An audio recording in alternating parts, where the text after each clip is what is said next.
Photos is by no means a full video editing app like iMovie or Final Cut Pro, but it can be used to apply adjustments, trim, crop, and make speed changes to some clips.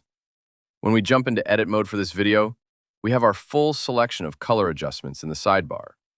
What we need to remember, though, is that these adjustments are applied to the entire clip, not just the frame that's currently visible. As the light and scene changes during a video, these adjustments may not look as good later in the clip. At the bottom of the window, we have a basic timeline with a playhead and trim handles at each end. In this case, I will trim this down to only the part of the video that goes over this neighborhood and marina. Notice to the left, we can mute and unmute the audio.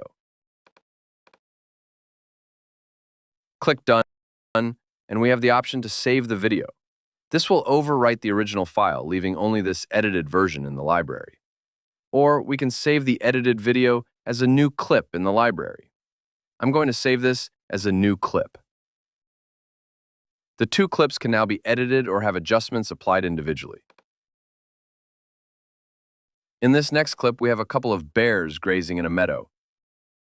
For most of the clip, they are facing away from the camera, so I'm going to trim it down to just the part of the clip where the bear on the right turns towards the camera for a bit.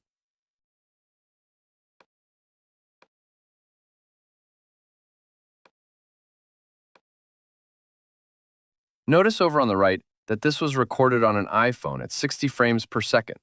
From this menu, we can slow the video down to half speed by switching to 30 frames per second. We can adjust when the video slows down with these handles. The area with the widely spaced hashes represents the area of half speed. So we could really trim this down to only the part of the clip when the bear turns towards the camera and chews.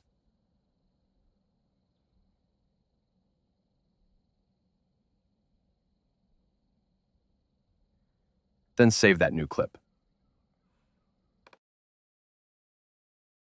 This is another advantage of shooting at 60 frames per second on your iPhone or any other camera. Not only is it better for fast movement or action, but it also lets us easily slow down the video without sacrificing any quality. Finally, we can set the poster frame for a video from edit mode. The poster frame is the frame of the video that will represent it out in the library. Currently, for the chewing bear, the poster frame is just the first frame of the clip. Head into edit mode and move the playhead to a frame that better represents the clip. In this case, one where the bear is facing the camera. Then go to the image menu and set poster frame. Now, out in the library, that frame represents the chewing bear video clip. For more on iPhone shooting modes, take a look at our iPhone camera tutorial. And for more on editing video clips into movies, see our iMovie tutorials for Mac and iOS.